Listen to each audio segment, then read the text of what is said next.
नमस्कार, मी प्रमिला झांबरे। तर आज मटारच्या शेंगापासून आपल्याला भजी बनवायची आहे। तर ही मटारच्या शेंगा मी सोलून घेतले त्या।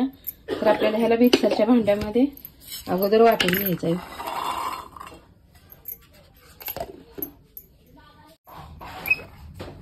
तर असं मी वाटून घेतलेलं आहे।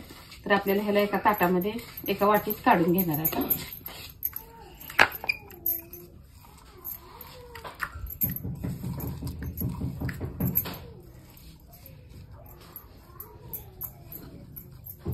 तर छान असं हे वाटण झालेलं आहे।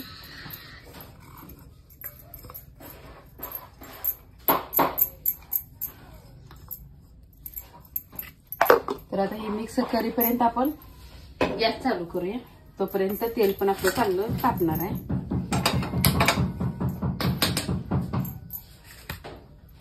तर हे वाटाणा वाटून घेतलाय आपण।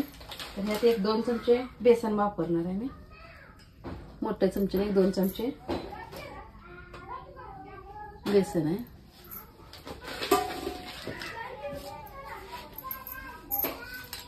त्यात आपल्याला चवीनुसार मीठ टाकायचं। ओवा मी हातावर चोळून स्वच्छ नीट करून घेतलेला आहे। ओवा 1 चमचा टाकला। म्हणजे तुम्हाला हिरवी मिरची आवडत असेल तर हिरवी मिरची टाका, नाहीतर थोडीशी लाल चटणी टाकली तरी पण चालते। ताजी स्वच्छ चिरलेली कोथिंबीर आहे अर्धी वाटी। आता आपल्याला हे मिक्स करून घ्यायचं आहे। उगाच थोडंसंच पाणी ओतणार आहे मी, का तर अगोदर आपलं ते ओलसर आहे वाटाण्याचं वाटण, त्याच्यामुळे जास्त पाणी नाही लागणार। नाही ओतलं तरी पण चालतंय।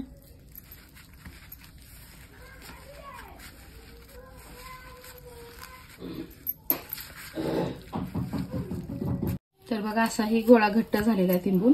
तर थोडासा सोडा वापरणार आहे मी आणि नंतर थोडंसं पाणी ओतणार आहे आणि पूर्ण एकजीव करून घेणार आहे।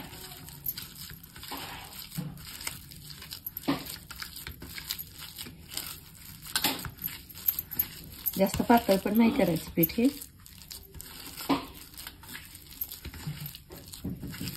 जे मी तेल ठेवलंय तापायला ते पण आता तापलेलं आहे। कसं चमच्यानं जास्त छान मिक्स होत नाही एकजीव, म्हणून मी हातानंच मिक्स केले।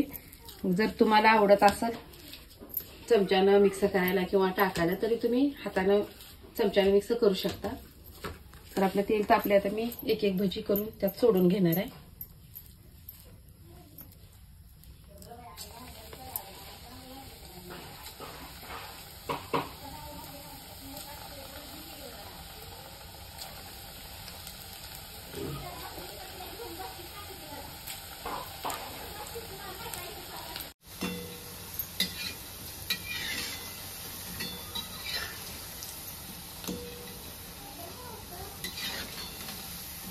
आपल्याला ह्याला छान असे कडक कुरकुरीत असे भजी तळून घ्यायचे आहेत।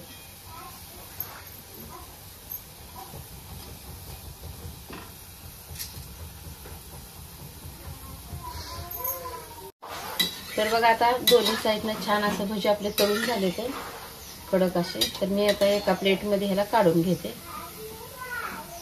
तेल नितळण्यासाठी एका साईडला असं थांबायचं आहे, म्हणजे पूर्ण तेल ह्यातलं बाहेर येते। तर बघू शकता आता तेलकट अजिबात आपल्याला भजी वाटत नव्हतं।